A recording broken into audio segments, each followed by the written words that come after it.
আজকে করছি আমের পায়েস বা ম্যাঙ্গো ফিরনিও বলা যেতে পারে।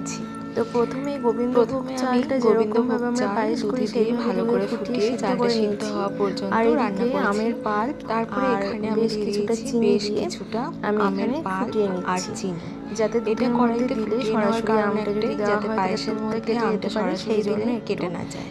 ফুটিয়ে নিলে এবার টক ভাবটা পায়েস তুলে নিয়ে আমি আর এখানে প্রথমে আমি অল্প করে একটু এক হাতের পাল্প দিয়ে দেখে নিচ্ছি চাল আর দুধের যে পায়েসের ইয়েটা করেছি সেটা দিয়ে আমের পাল্পটা দিয়ে দেখে নিচ্ছি যে দুধটা কেটে যাচ্ছে কিনা। দেখলাম যে একদম ঠিক আছে, তবে একটু ঠান্ডা করে তারপরে মেশাতে হবে। হ্যাঁ, তাই একটু ঠান্ডা করে নেওয়ার পর খুব গরম পায়েসের সাথে মিশিয়ে দিলাম এই আমের পাল্পটা। খুব হালকা হাতে মেশানোর চেষ্টা করছি, তারপরে হালকা হাতে একটু তো ভয় ভালো করে নাড়াচাড়া করে নিলেই ব্যাস রেডি কিন্তু আমের পায়েস। ছিল না এখন আমি এখানে একটু পেস্তা আর কাজু ছড়িয়ে দিয়েছিলাম, তো আপনারাও এইভাবে করবেন। আর যেহেতু আমের সিজন আশা করি খেতে ভালোই লাগবে। তো খুব হালকা হাতে আমি নাড়াচাড়া করেছি, তাহলেই কিন্তু মোটামুটি রেডি হয়ে গেছে।